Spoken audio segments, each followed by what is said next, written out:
very dubious about giving people blue light. But we took a whole group of healthy subjects. We gave them a glucose tolerance test, worked out what it was like. A few days later, we gave them a burst of red light to stimulate their mitochondria, repeated the blood glucose test, and the peaks in their blood glucose were significantly lower. So we were stimulating their mitochondria. The mitochondria were pulling the glucose out of the blood, and you didn't get that really harsh, sharp peak, that spike in blood glucose, which is the most dangerous thing in terms of diabetes. You can have high blood glucose levels. That's not kind of desperately bad. It's the peaks, the way that it spikes. So we did that. That study was published. We have replicated that study now in type 2 diabetes, and we have got exactly the same effect. Welcome back to the podcast. I'm Tracy Donegan. Today I'm speaking with Professor of Neuroscience, Glenn Jeffrey. Professor Jeffrey is a leading researcher in the use of red light to improve vision, and some very exciting research demonstrating that specific wavelengths of light can significantly lower blood glucose levels in humans. So if you have type 2 diabetes or gestational diabetes, this is an episode you don't want to miss. And now I bring you Professor Glenn Jeffrey. Hey everybody, you are very welcome to the next episode of the Tracy Donegan podcast. And I am really thrilled today to welcome Professor Glenn Jeffrey, who is coming to us from London today.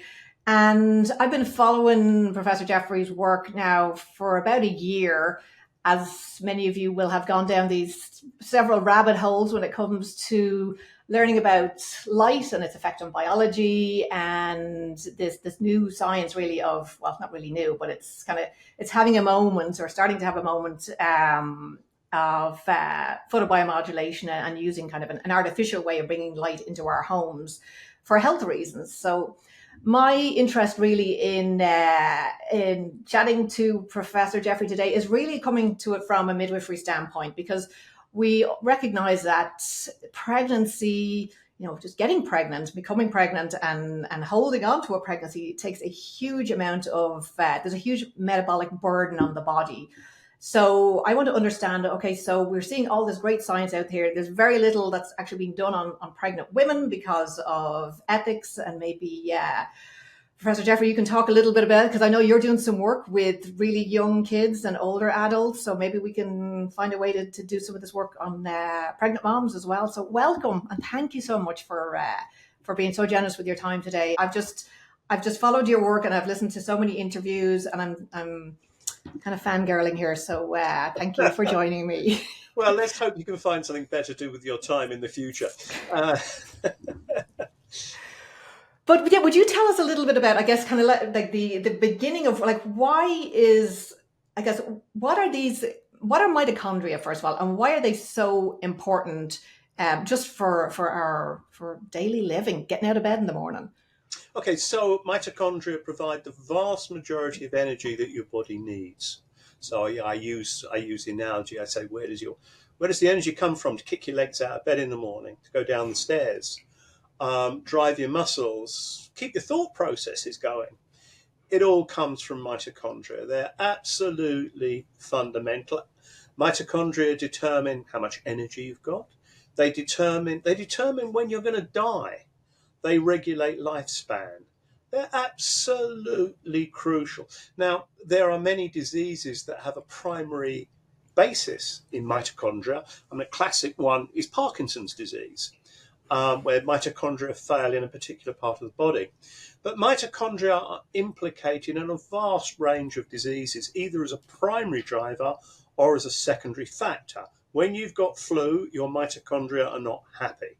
They are not causing the virus, but your body is feeling pretty awful because the virus will almost certainly affect your whole metabolism. And that's what mitochondria do. They run metabolism.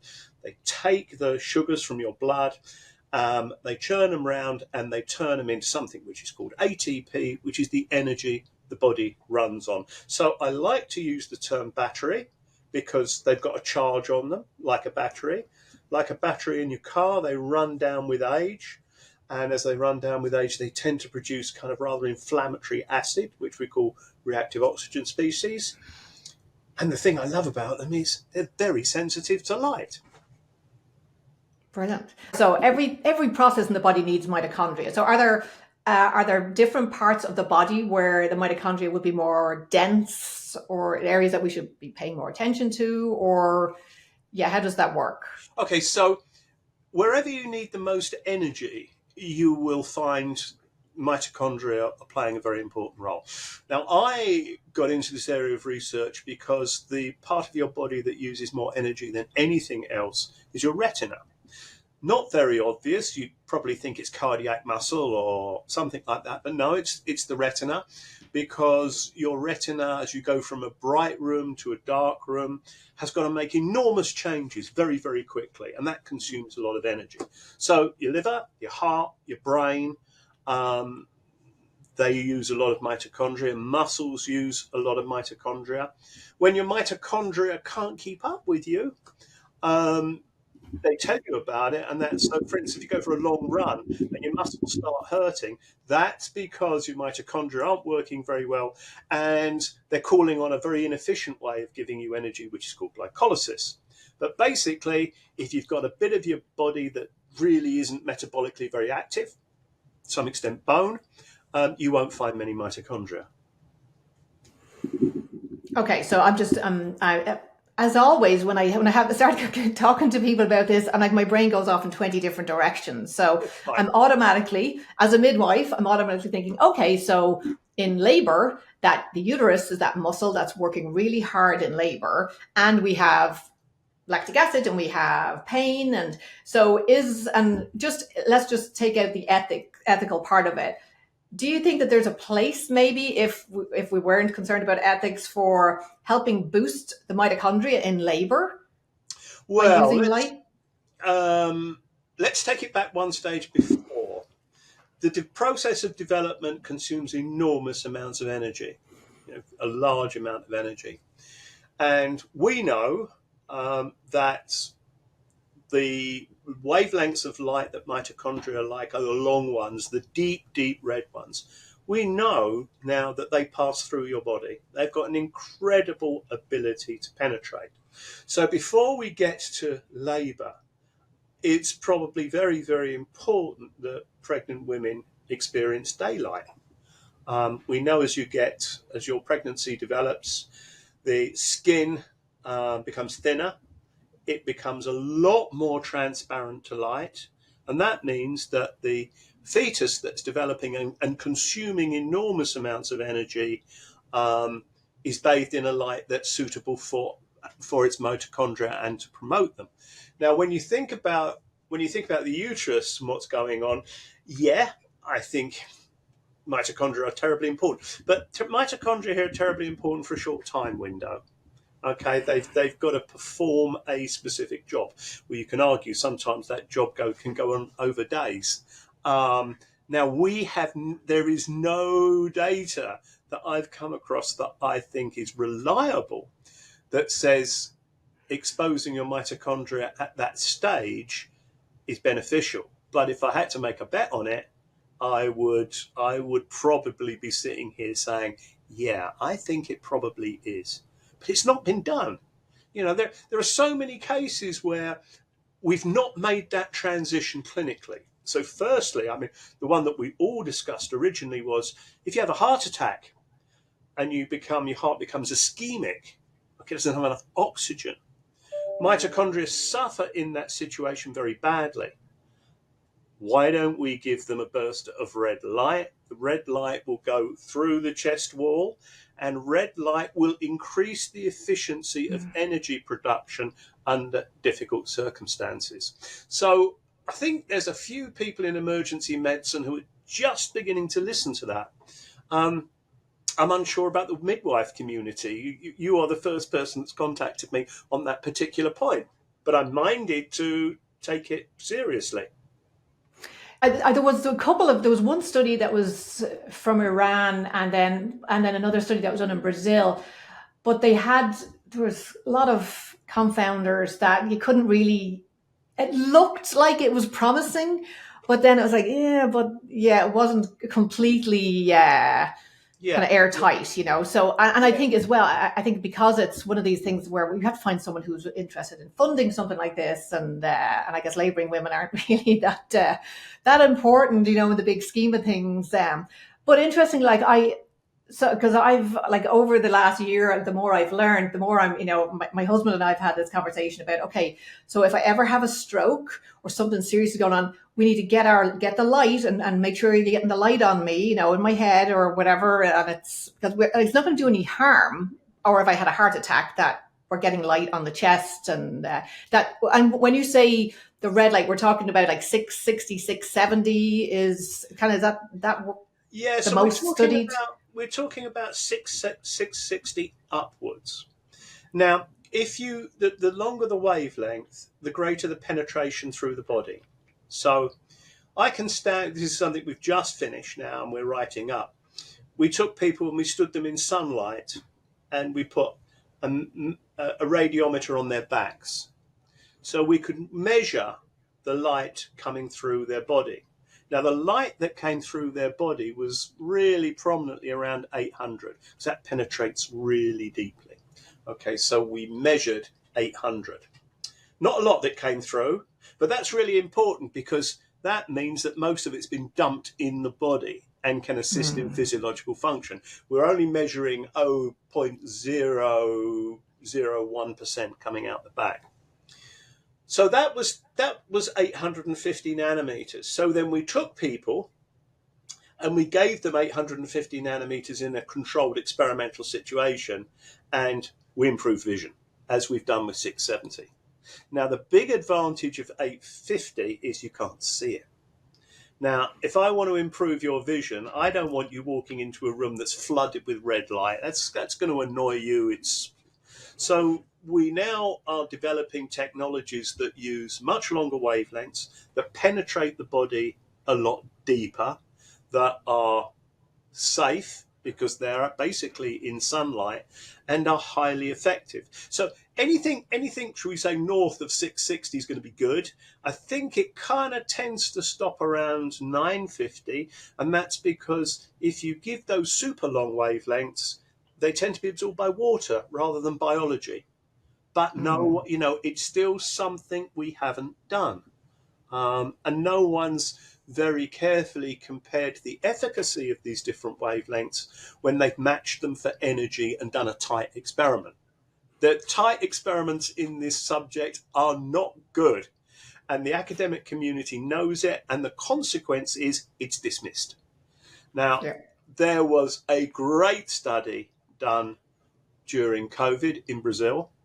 They gave people with COVID basically a body wrap of LEDs, and the results were very, very impressive.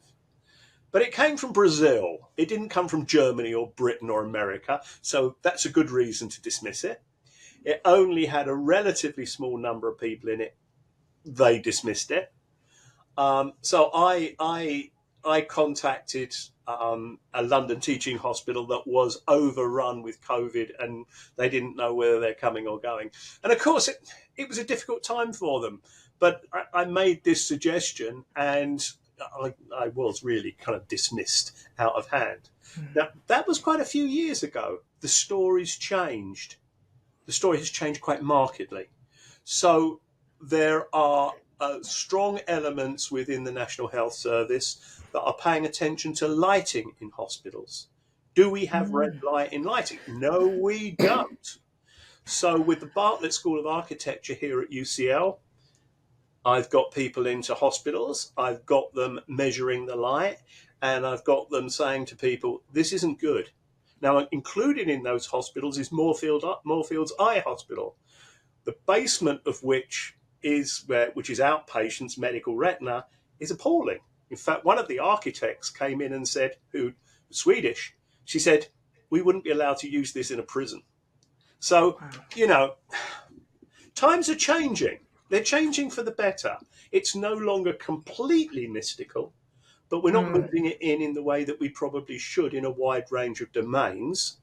And the people that are going to do that for us are basically awareness in lighting designers and architects.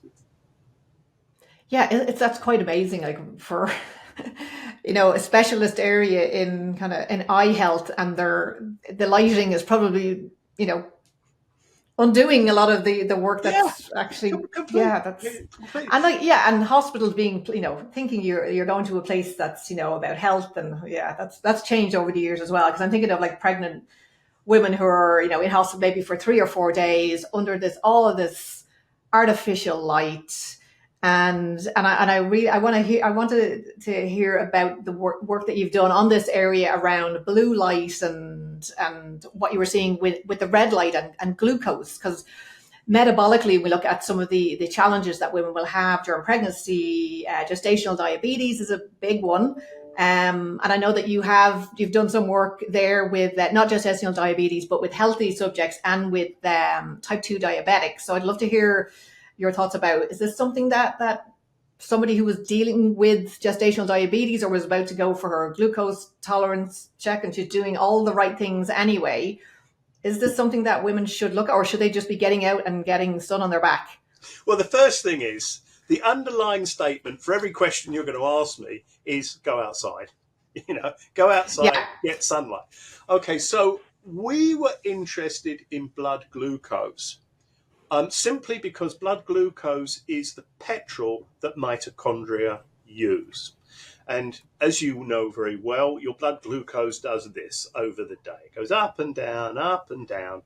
You have something to eat, and 30 to 60 minutes later, if it's got carbohydrate in it, your blood glucose shoots up. And in some people, they've lost control of that in the type 2 diabetics.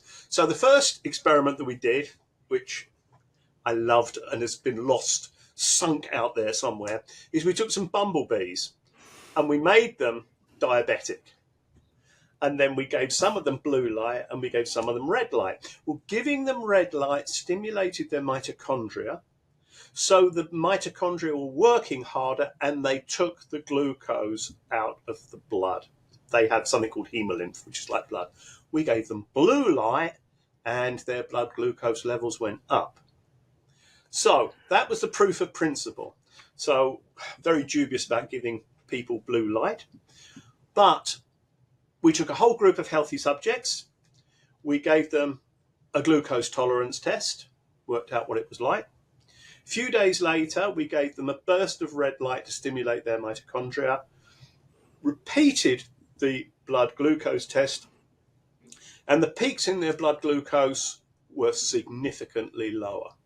So we were stimulating their mitochondria. The mitochondria were pulling the glucose out of the blood, and you didn't get that really harsh, sharp peak, that spike in blood glucose, which is the most dangerous thing in terms of diabetes. You can have high blood glucose levels. That's not kind of desperately bad. It's the peaks, the way that it spikes.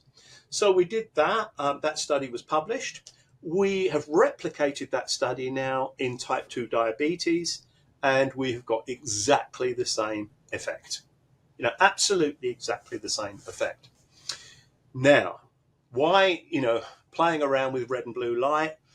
We know red light stimulates mitochondria. We also now know that blue light slows mitochondria down. So,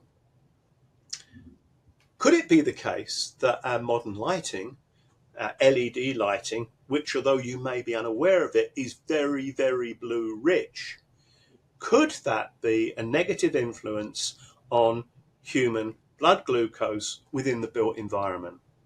Now, I think I can't give people blue light ethically, but all the evidence points that way very strongly, that we need to think about the light in the built environment. And as you well know, you know, hospitals are a terrible place for this. Absolutely awful. They've got big, big spikes in blue light just at the place they shouldn't have them, which is 420 to 450 nanometers.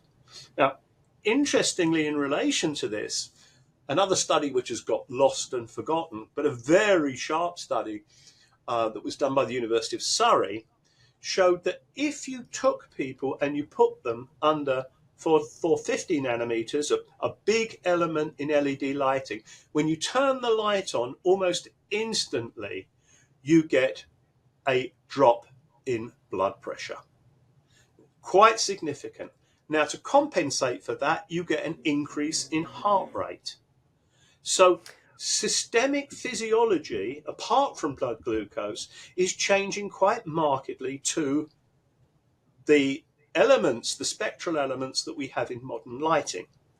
Now, in the outside world, there is a fixed relationship between blue and red light, and it's driven evolution. It's been there for billions of years. The relationship is relatively fixed. If you shift that relationship in one way or another, you will shift metabolism because you're going to upset mitochondria. And the other great thing about this whole kind of story is mitochondria talk to one another across the body. So when we reduced blood glucose in humans, both in diabetics and normals, we shone a red light on a patch of skin like that on their backs. And within 24 hours, the mitochondria right across the body knew about it. So we don't have to shine red light on the targeted tissue. And clinically, some people have known about this for a long time, and it's called the abscopal effect. So a good example of that is tumor irradiation. If you have a primary tumor at one location in your body and you irradiate it, the secondary tumors that can be in very, very different places across the body, very, very kind of far away places, they respond and they start to shrink. They don't shrink as much as the primary tumor, and they shrink a lot slower. But it's telling you that there's communication systems across the body that we're not really very aware of. So red and blue light, the balance between them, we've evolved under that balance. And if we go back to probably when you and I were much younger, we had incandescent light bulbs. They got hot, as are my light bulbs in my office. They have a balance of light in them very similar to sunlight. Prior to this, we had firelight, and firelight has a load of red in it. So it's only since about 2005, we've moved into the built environment and we changed the light bulbs to save energy. And in doing that, we took out the red. And I think in doing that, we're creeping towards a health problem. And that health problem includes diabetes. It includes a range of neurodegenerative diseases that we're only slowly becoming aware of. Sorry, I've rattled on there. No, not at all. It's fascinating of it. So if so it's interesting, like the mitochondria talk to each other. So the fact that, when you did the experiment with the diabetes, it was on their back. It could just as easily have been on their feet, and does it have the same, I guess, if you're able to measure the mitochondria like 24 hours later and see is the activity the same in the different parts of the body, or is it intensified in the area where, I guess, the primary area where you shone the light originally? Yeah, we don't know, but I think that the guess is pretty much that you have a bigger effect on the primary target area than you do on the secondary area. Now, it came out of a very, very interesting experiment done in Australia. The Australians were really lead players in this red light business. And they had a mouse model which had a retinal disease, and they shone the light onto the eyes of the mice, and they got an improvement in the disease. Absolutely fine. So where's the control? So the control for them was to take another group of mice with that problem and shine a light on their backs. Lo and behold, they were very, very upset by it, but those animals showed some improvement as well. It wasn't as great, and it took a little longer, but their eyes improved as well. So, I mean, at the time, everyone got very, very disturbed about poor experimentation, etc. But that was the first clear experiment. So in those individuals who really are the heroes in this field, they've got primates that have got Parkinson's disease, And they have shown an improvement in Parkinson's disease, which is a brain disease, by shining red light on the monkey's feet.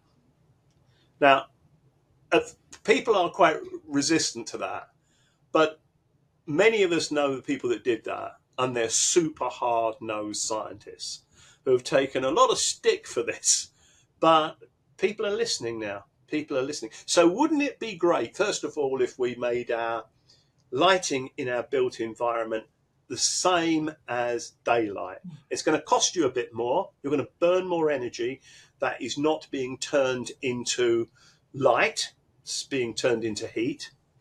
And wouldn't it be great if my dream ticket was you go to the hole in the wall, which is what in England we call your money machine, your ATM. You put your hand down on the ATM as an identifier.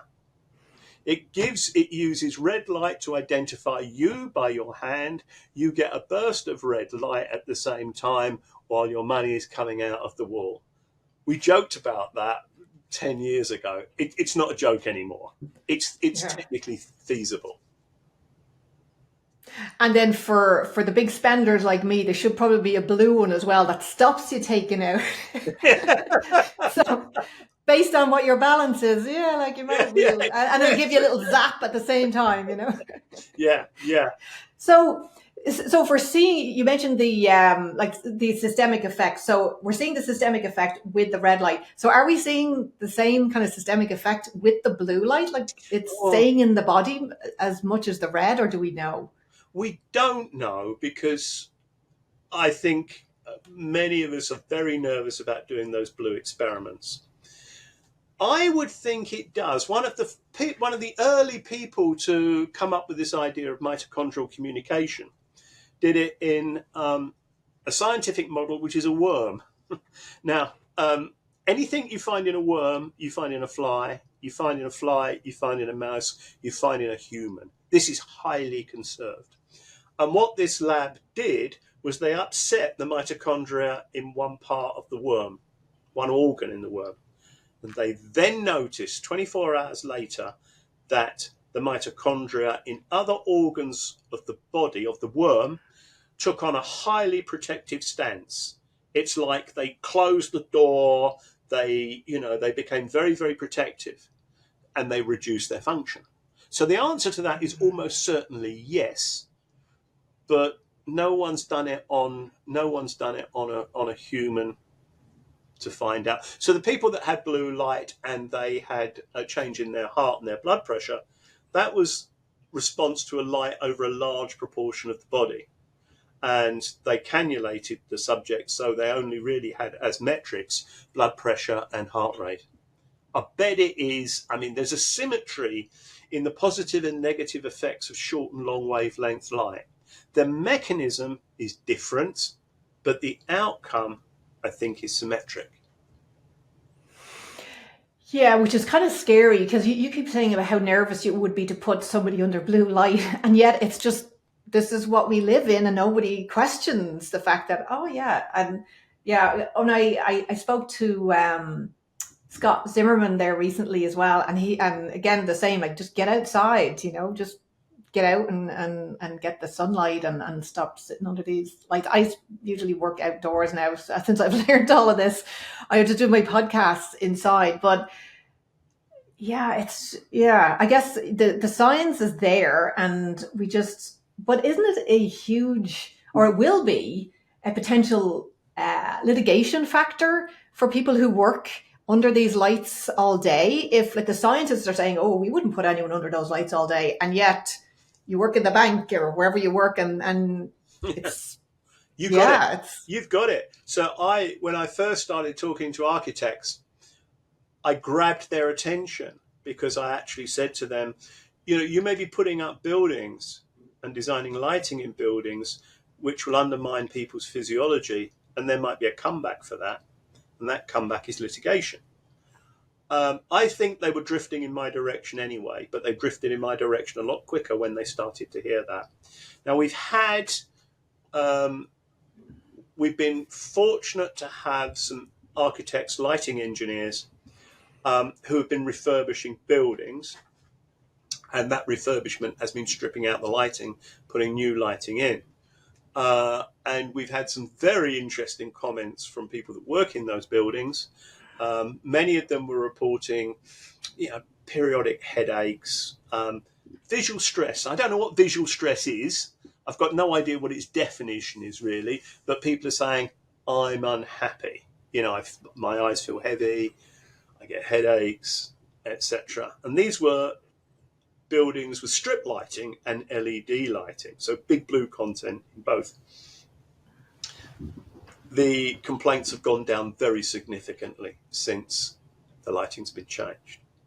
So I think we have a weight of evidence on the side of blue and what blue is doing that we cannot, but we can't get the same evidence in the same way as we do with red light, deep red light. But you reach a point where even though you get resistance, you say, look, you can say to me the killer experiment has not been done, but just look at the overwhelming weight of evidence, and it is pretty clear. The player against that very often is the fact that when you put up a building, you've got this running cost. You've got the running cost for the foundations. Then you've got the running cost for the walls. Then you've got the running cost. The last cost that you have is for the lighting. It's the last thing that goes in. Lighting and the aircon are the last. So anyone else that's overspent, and everybody overspends, has to be taken out of the lighting. So even when architects specify lighting appropriately, they get undermined because at the end of the day, there's nothing left in the budget. So, well, they need to just be making sure they have enough in their litigation budget to cover those costs. I completely agree. People, a lot of people don't listen. So Moorfields Eye Hospital has the largest outpatient ophthalmic population in the world. We're building a brand new hospital. It's up to, I think, the second floor at the moment. No one's listening. The lighting is going to be cheap and nasty. We're shouting. The other one that is really important for all of us is our glass. So when you're sitting at home, you've got ordinary glass. You've probably got double layered glass. But when you put up a big commercial building, you want to control the temperature very, very tightly. And to do that, you block infrared light. You block it. So you can control the temperature in the environment and you can save money. Blocking infrared light is an absolute killer when you're in an environment with LED lighting. It's a double blow. Now, I think there is a growing awareness here. There's a new Mayo clinic going up that's being specified in the States. And they have specified to the architects that the building should be healthy in terms of its lighting and in terms of its airflow. Oh. The architects have come in and talked to us. I'm not sure they're going to pay enough attention, but it's kicked an awareness about what's going on. But the architects in this case are architects that build everything in glass. These super glass buildings. So it is an issue. It really is an issue. And I think I'd heard you mention about, I guess, I don't know if it was pre-diabetic levels or diabetic levels in areas of the world, like in, I think it was the Saudi Arabia and those areas. Yeah, killer. Well, it's not killer. They suffer very badly because they never go outside. It's blistering outside. And they sit behind infrared blocking glass.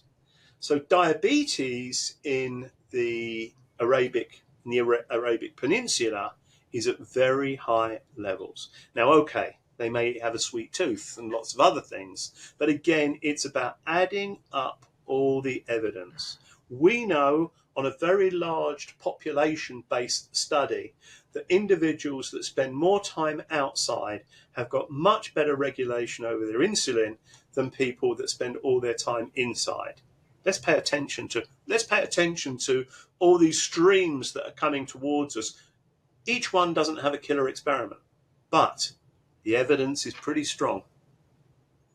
And So let's say I'm in Texas, so I am thankfully have access to lots of sunlight. But for someone who lives in London or somebody, London gets a decent bit of sunshine. For if you're living in Dublin and you don't see the sun for a lot of the year, you can still be outside, and that infrared is penetrating through the clouds and through Yeah, your yeah, clothes. And yeah. You think to yourself, well, it's a cloudy day, so it's not worth going out. That's not true, because the infrared light um, goes straight through clouds. Now it might scatter a bit. It might be different in the way that it gets to you, but the point is it gets to you. And the other thing is, it bounces off things. When we tried to do a very, very tight experiment with a small, long wavelength infrared source, we got a person lined up in front of it, and I thought, well, you better actually just check that there isn't any other infrared coming from anywhere else. And lo and behold, the infrared was bouncing everywhere, absolutely everywhere. And what we had to do in that study, because it was a vision study, we was looking at how light on the body affects vision. We actually ended up wrapping people's heads in silver foil, because it was the only way we could stop all this infrared bouncing around. They could breathe, by the way. We made a hole for them to breathe. But infrared bounces around, and we're very unaware of it because we can't see it. yeah. It's like those high frequencies that you can't hear anymore when you're over 40. They're there, but you can't hear them anymore. Infrared light is there, you just can't see it. That's hilarious. Like you literally are putting tinfoil hats on Yeah, people. because it goes through clothes. It goes. Right. Clothes are not a barrier at all. Yeah, That's it. And it's interesting that we haven't, I guess, mainstream medicine and science hasn't really made the connection yet. When we look at, like, there is quite a big body of evidence on like shift workers. So shift workers, like, of course their circadian rhythm is going to be all off as well. That's probably a factor in it. But the fact that shift workers, there is quite a like decent bit of evidence to show like the physiological impact on working under these lighting environments. So like, yeah, it just, yeah, yeah. I why wouldn't is be a it shift. I there? wouldn't be a shift worker. I wouldn't be No. an airline pilot. I wouldn't. No, I mean, the complicated relationships in shift workers, because you do upset your circadian rhythm, but mitochondria have got their own circadian rhythm. So we know that when we give red light in a health promoting environment or a clinical environment, it's got to be given in the mornings. Now, I don't know what mitochondria are doing in the afternoon. I always say they're doing housekeeping, because mitochondria do a lot more than provide energy. They've got we tend to see them as unitary devices that just do energy production. They do loads of other things. And it doesn't matter how much red light we pump into them in the afternoons or at night, they really are not interested. They don't pay attention. But when dawn comes and the sun rises, that is when they take off. So if you can catch them while they're running, while they're taking off, you can get them to run harder and faster. But if they're sitting down not doing anything, which is at 3 o'clock in the afternoon, you can't get them to move, you can't get them to run. But when you wake up in the morning, you're vulnerable, given your evolutionary history. Your hormones peak, your mitochondrial activity peaks, everything's ready for action. So it's got to be done in the morning. And I regularly get requests from people about, I'm a night worker, when should I use red light? And I have to say, I don't know. I just don't know. Mm. I don't know what your patterns are. Very, very difficult to, very, very difficult to, in fact, I just would say, I don't know. I don't offer any advice at all. Well, for someone who had that question for you, would you say try it at different times and see how you feel? Or I think there is a little bit of a fear that, oh, I'm going to hurt myself, or I'm going to overdose on like. Can you talk a little bit about that? Because I think there is a fear out there in the general population around red light. I could give myself too much, and then that's going to give me something else or Yeah. cause other problems. Okay. So it's got a few little unexpected edges to it. But first of all, you've got to remember you are taking part of daylight. Red light is part of daylight, and you're giving it to your body without other wavelengths being involved, so there's no blue. And the amount of red light you're giving is only 3 or 4 times more than you've got in sunlight. So that's the first indicator. Second indicator is that we have no data at all showing a detrimental effect if the red light is being delivered by LEDs. If the red light is being delivered by lasers, that is a much, much bigger energy punch, and we don't touch lasers at all. So we've had animals for 2 years on red light, never found a problem. I often say I have 2 aged aunts that have had red light, for quite a while, and they're still aging quite nicely, and they haven't dropped dead on me. So I don't see. Now, there is one issue, and again, we don't understand this, is you only need a small amount of red light to change something. 3 or 4 minutes is enough it's a switch. Switch happens. Something happens that's a positive switch. So giving a large amount of red light often is just a waste of effort. But if you give red light for a long period of time, an hour, it's just really not very effective. My argument here is I think you're overcharging the battery. It just is ineffective. And the people that work in red light originally, we shared ideas because there was so much low-hanging fruit. And there were a few things that came out of that. So we'd go to scientific meetings and then we'd all go off for drinks or something later on. And 2 things came out of that with people sharing was A, you've got to do it in the morning, and B, don't do it for longer periods of time. Longer is not better. So, we can get an effect at just over a minute. Now, I don't recommend that. I want to take you away from the cliff edge. I want to take you into a safe zone. And that's why I say 3 minutes. We're also finding the energy levels that we can use and have an effect they're going down nearly all the time. Remember, it's a switch. So we can get that switch with a bright red light. We can also get that switch with a bit of a dim red light. So we had an absolutely fantastic student in Moorfields Eye Hospital. And she, it was an experiment where we shone light in the eye, and we looked at the improvement in their colour, ability to detect colours. And when she came back, she gave us back the red light devices, and she hadn't changed the batteries.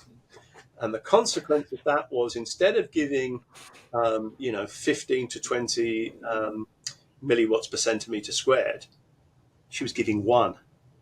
And we looked at the data and we thought, oh, she's got a result. So it could be that the amount of red light that we have to put into our environment is quite small. And we only need to do it for a brief period of time. And that brief period of time could be a couple of minutes. Right? Now, going back to our previous point, it's still not as good as going out in sunlight. Okay? It's great. It's having beneficial effects. When we do that in bees and flies, they live longer. You never know. My aunts might live for an excessively long period of time. So everything we're doing is saying less energy, less time, still getting a good effect. But I don't know where the bottom is. I could spend 10 years trying to find that bottom. And I'm not going to do that. I've got better things to do with my time.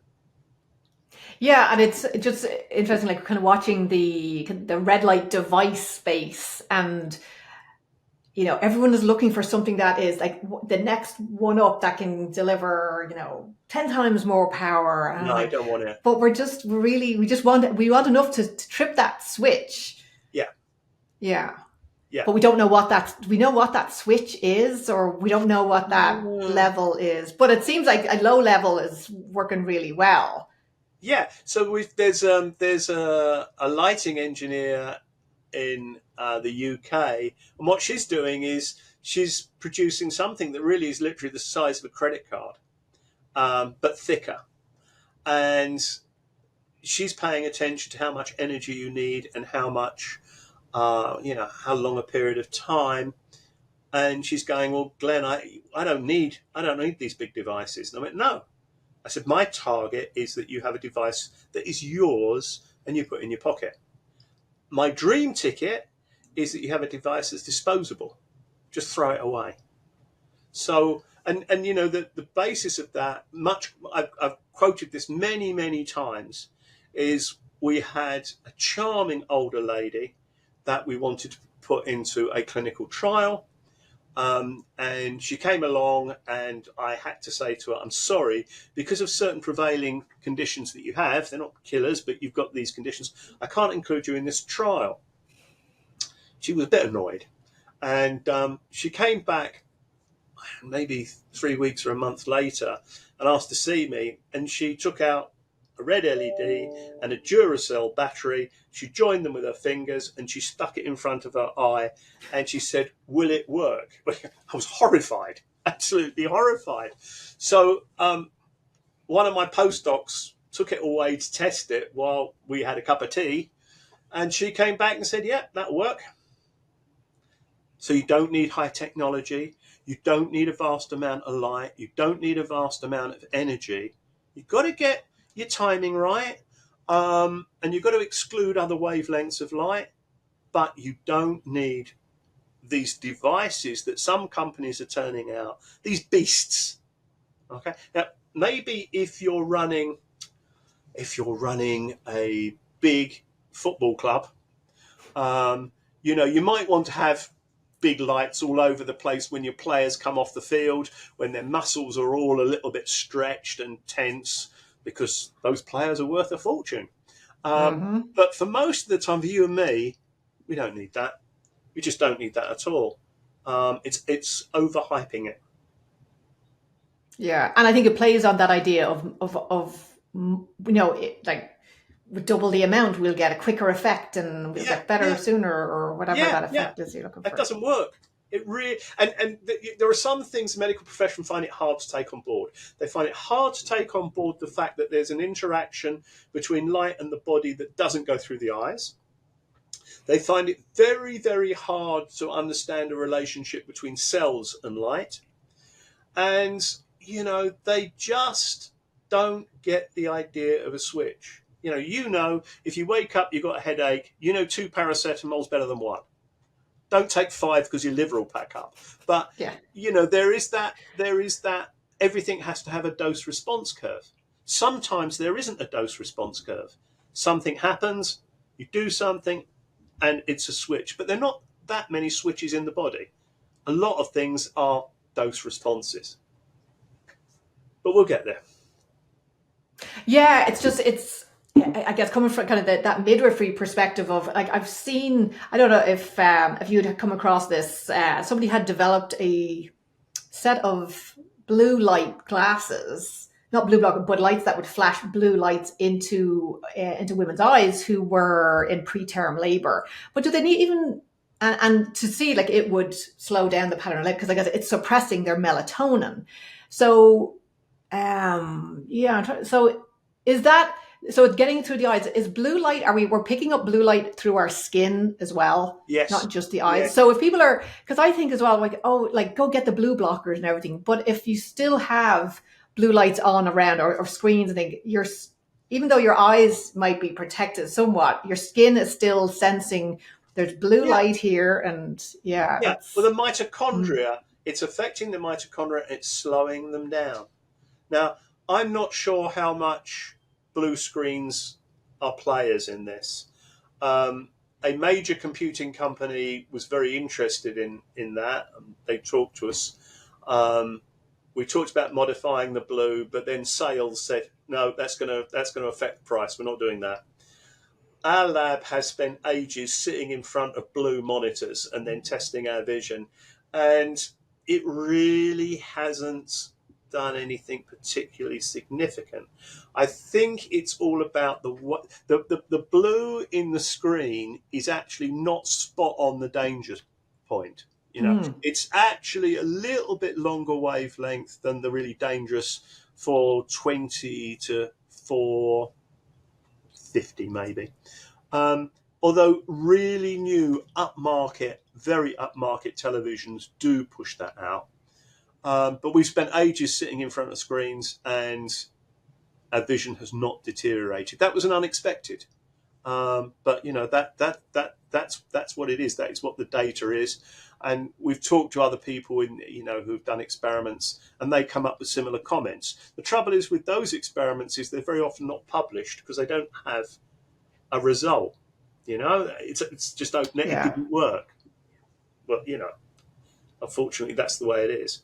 Likewise, another one that was a real failure that disappointed me enormously was having blue blocking glasses. So having glasses with yellow filters on them.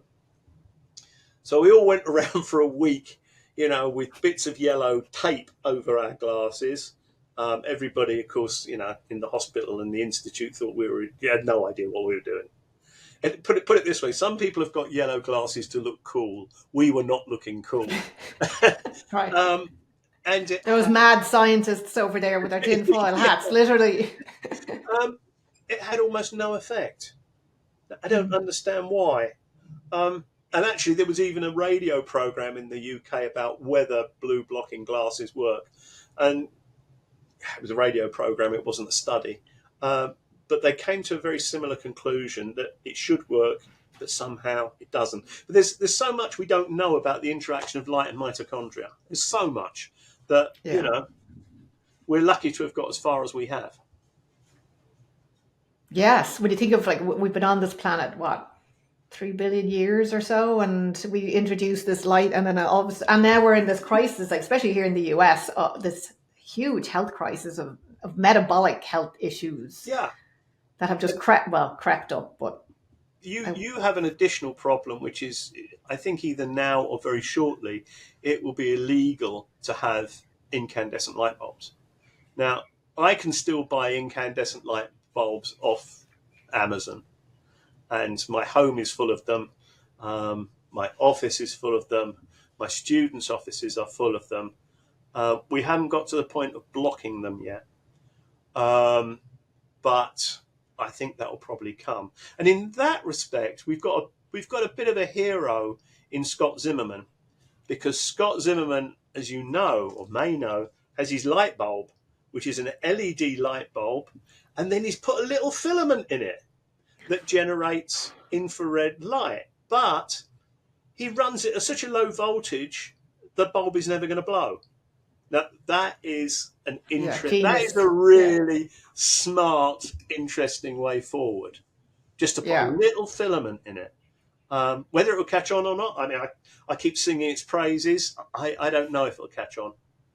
I think as more people learn and want to take, I guess, or not to take it away, but balance out what they're having indoors to give some semblance of what's happening outdoors when we're in daylight. Story, we made a decision, we being me and a few other people, researchers in the field, that we said we've got to stop doing quite so many experiments and we've got to start talking. We need to generate awareness, and that's why I'm really pleased to be on your podcast. We need to start communicating the issue to people, because this is a big issue in public health. It's a big issue in people that are aging. It's a big issue in people that have vulnerabilities, nursing homes, critical care units, where we can change a light bulb. And, I think actually if you take all the evidence, one of the things that we have in the National Health Service in England, we've got bed blocking.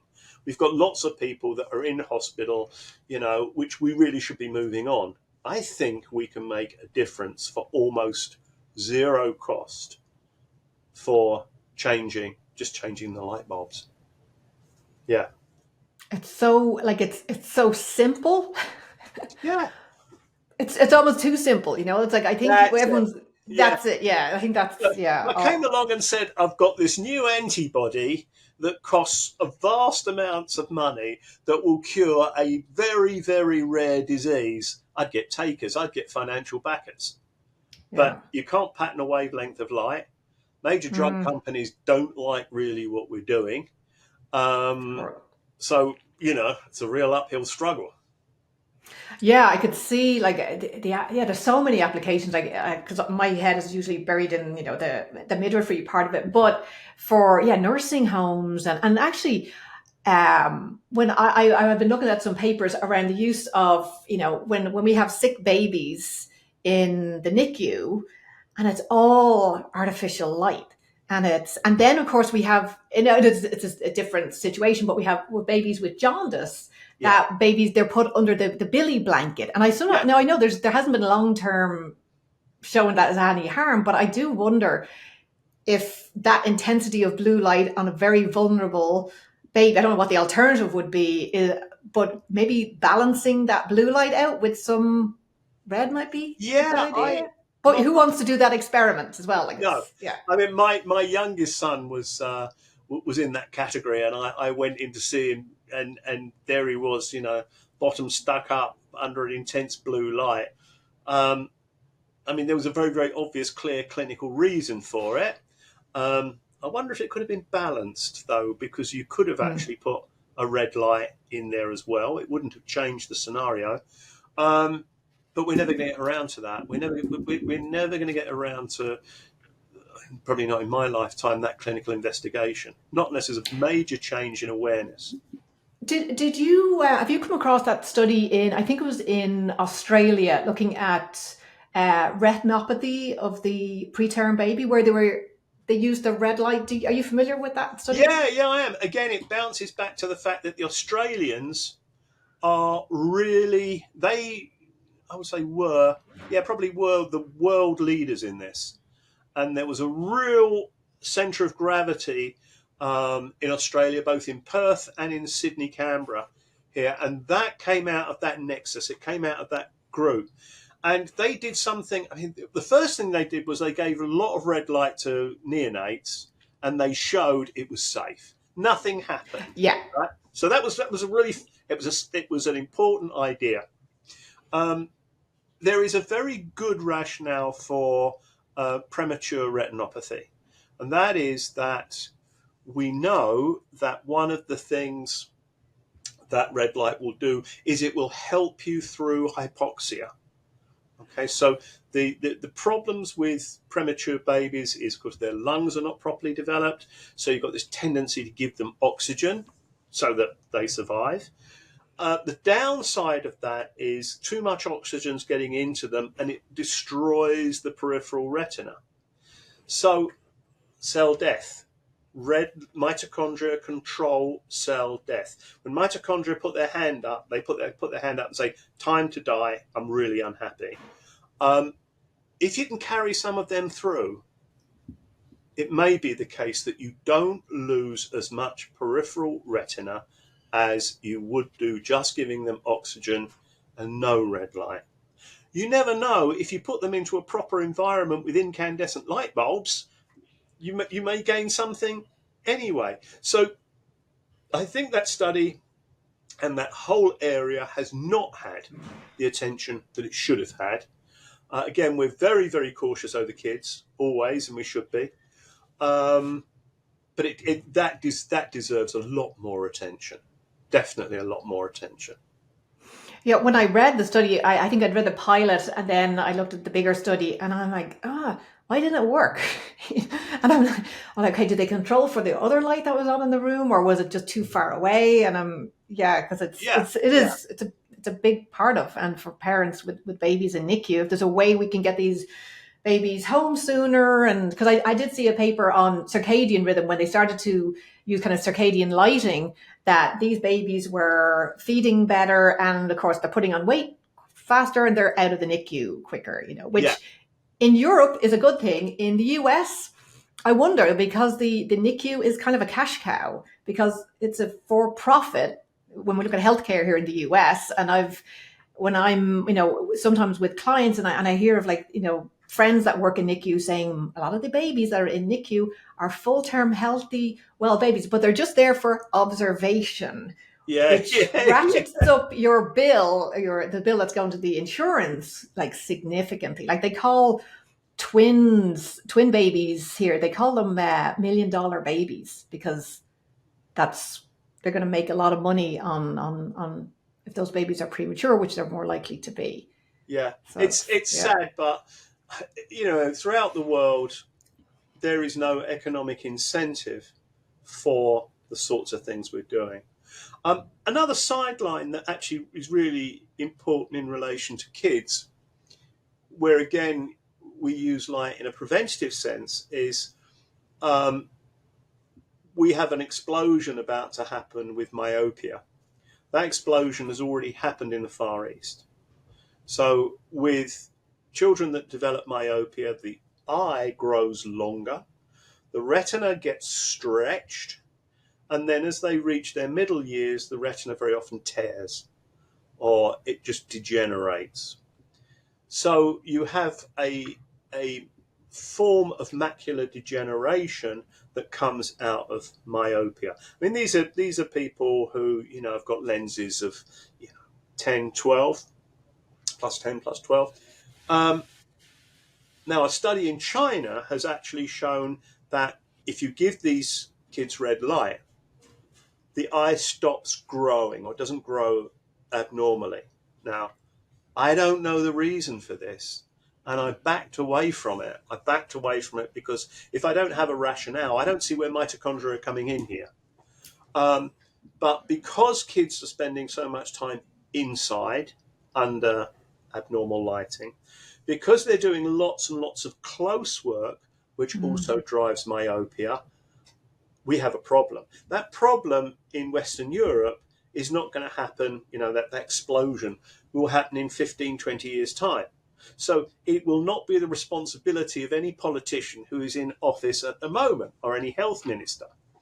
But the schools are jumpy. The schools are very jumpy about it. Again, the architects are very jumpy about it. We know that kids that spend more time outside fare much better in response to it. Kids in old Victorian schools with massive windows, like the sort of school I went to, tend to fare better. Modern schools, again, with infrared blocking glass, it's a problem. Now, the pediatric ophthalmologists are aware. They're aware that this is ticking over. But again, there is no financial drive for it because the problem isn't here now. The problem is in the future.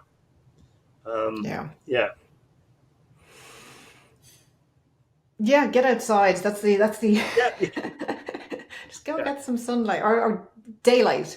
And then and just on red light as well, because I'm seeing as well there's such an interest from vets, and so I think even if you were don't want to use red light for yourself, but using like we use it on our dogs and everything. They had surgeries and we feel it improved things like significantly with like ear hematoma and watching the go down in really short period of time.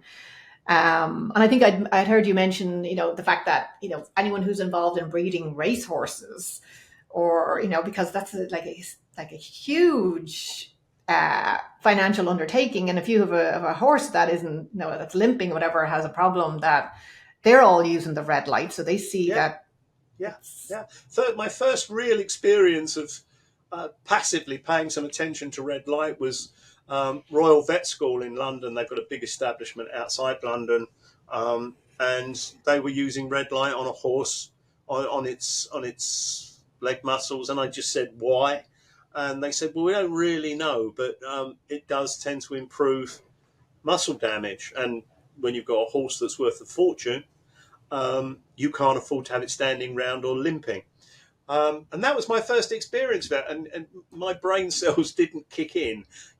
My sense of curiosity didn't kick in. I just thought, well, that's a bit of mysticism from a vet. Little did I know that, 10 years later, people were going to accuse me of mysticism as well. Yeah. This is fantastic. Professor Jeffrey, thank you so much for joining me today. And if you, I guess, other than go outside, if you were, talking to I've got an audience of midwives and, expectant moms and postpartum moms, what would you say, what would your takeaway be around, okay, indoors, outdoors, what can you do for your... Well, I think just bring red light back in. We can do it in different ways. You can get red LEDs. You can get. When I come in each morning, I get changed out my cycling gear and I shine a red light against a wall. You can get red lamps like this one, which, they cost about $90. They last for an incredibly long period of time.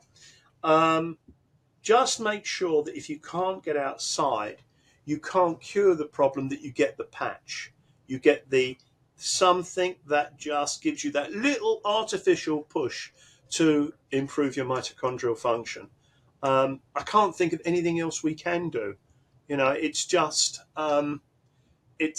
it's until Scott Zimmerman or the likes of Scott Zimmerman burst through the door and say, "I've got the device that solves it," we're stuffed. We have a problem. And just so you don't even shine it directly on yourself, you'll shine it on, reflected off a wall. Well, I do it off a wall because it's quite a bright light, this one. Right. And so I bounce it off a wall. What does it take me to get? Well, it would take a normal person about a minute to get changed. I'm faffing around, making a cup of coffee, dealing with phone calls and emails. So I'm very often standing here in my sports gear and thin T-shirt for about half an hour or 40 minutes. So, right. I bounce it off a wall because it's convenient. And those kind of lamps are quite powerful. I don't particularly want to stare at it. It's uncomfortable. Yeah. Yeah, So, just bounce it off a wall. Thank you so much. This has been fantastic. And I hope we can just continue to get the word out of the importance of getting out, getting that full spectrum daylight as often as you can, and kind of minimizing all of this indoor junk. Well, I make this crazy statement, and I'll make this crazy statement again.